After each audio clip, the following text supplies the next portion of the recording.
I think that in terms of security for Europe, we already do a lot, because right now we are a shield to different countries, as well as Bulgaria, because I mean Bulgaria is also, as Romania, as Poland, as Lithuania, and other Baltic states, in Russia's mind is sort of territory they want to rule. And want to influence. So right now we are defending you.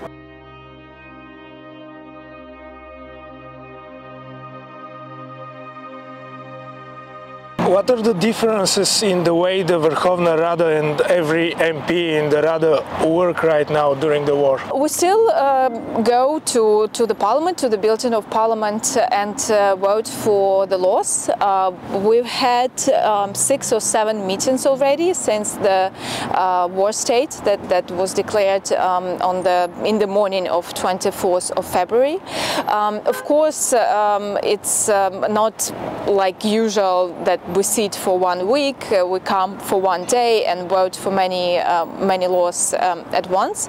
And also members of parliament, they do what they can, to bring the victory closer. For example, I, as a member of parliament and member of different delegations, I went to different countries and we asked for support. We went to United States, we went to Canada, we had meetings with European Parliament, with Parliamentary Assembly of Council of Europe. We call ourselves the Women Diplomatic Battalion, because from the very beginning of the full-scale invasion, only women could leave the borders of the country. So we did this, and I think we sort of succeeded in many cases, because we do feel the support of parliaments.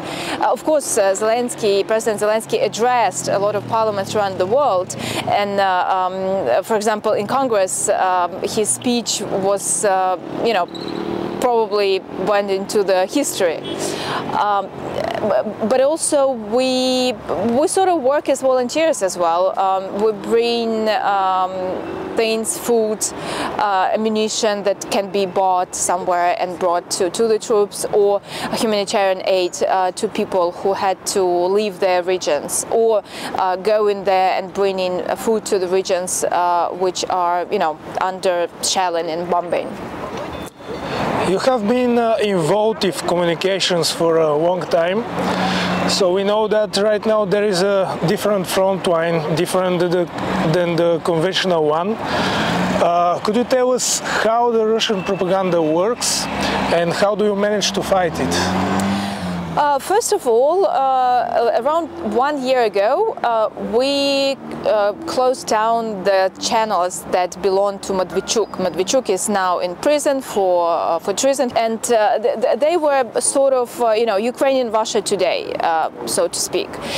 So we think that every democracy have to defend itself, and when people are lying from the TV or from other media, it's not media.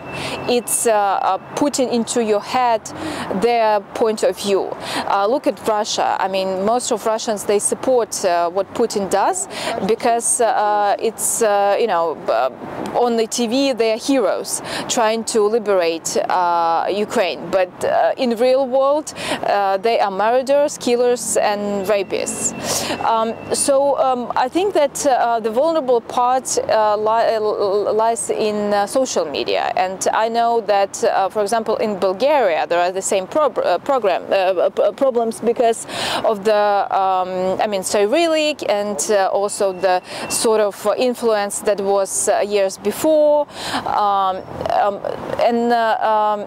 it's very difficult to sort this content in social media, but still we should be fighting fake news everywhere, because it's not about the freedom of speech.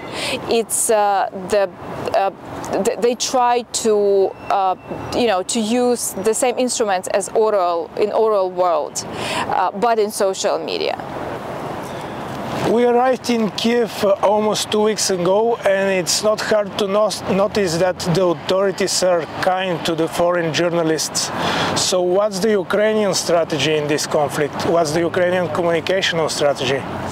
First of all, it's not conflict, it's full-scale aggression, war of aggression. It's very important to use the proper wording. And the strategy is to kick out Russians from our territory. That's simple as that. And we need the victory on the battlefield. That's why we've been asking all the Western countries, all the civilized world to help us with three things. Weapons, especially heavy weapons, and right now we are in need of artillery, especially artillery that is used in NATO countries. It's 155 and supplies to it, and also the MLRS systems, which is the multiple launch rocket systems, and of course the defense of air. And we had some good examples of receiving S-300s from some countries, but we still need more to be able to kick out Russians from the territories they gained since the February 24th. Because right now the whole region of Kherson, for example, is occupied. Part of Zaporizhia Oblast is occupied. They're trying to get Donbass, and they sort of took all of the troops that are still alive to eastern and southern Ukraine. And I think that the strategy is to take as many territory as Russians can, and then sort of negotiate. But it's not real negotiation. In real negotiations, the two parts, need to move and to do something. But Russians, they are, they sort of believed in their own propaganda. Right now, they're trying to get the east. So the best strategy is to win. It's interesting for me, when you become a member of the parliament, did you expect the fact that you have to work in such difficult conditions? I don't think that no one, expected, but I mean, we know that we have this neighbor, and the war started in 2014, so we understood that, Russia will sooner or later start a full-scale invasion again, because they did it with Donbass, they annexed Crimea, and the world sort of, ate it, didn't do anything, didn't say anything for this violation. If the world did had a stronger response in 2014, we would not have these in 2022. Because one country thinks that they can do whatever, despite the international law, despite the humanity, anything. It will go to the situation that they will cross all the red lines, and that's what Russians are doing right now. So we sort of knew that Russia is a threat, but I don't think that anyone in the world expected that Russians will behave how they behave. But we have this history, of hundreds of years of war with Russia, with struggle. I mean, it's our history. But what differs from these fights that were fought 100 years ago, or when Cossacks were here? The difference is right now we have a state, we have a political leader, we have an army, a strong army that defends the country. Because for us, we're a peaceful nation, and for us having a strong army means to defend your country, not to invade other countries. In Sofia, a professor said that the Maidan is not just a symbol of protest, but a fundamental event for the Ukrainian identity. Do you think so? Yes, I mean, that's the core difference between us and Russians. They say we're one nation. That's bullshit, because in Russia they did not elect anyone, in democratic way for 23 years. Here, if people do not think that political leader, is behaving the way the nation expects, we have Maidan. We have two Maidans, and that's the difference. We want democracy. We want a free choice. We want freedom.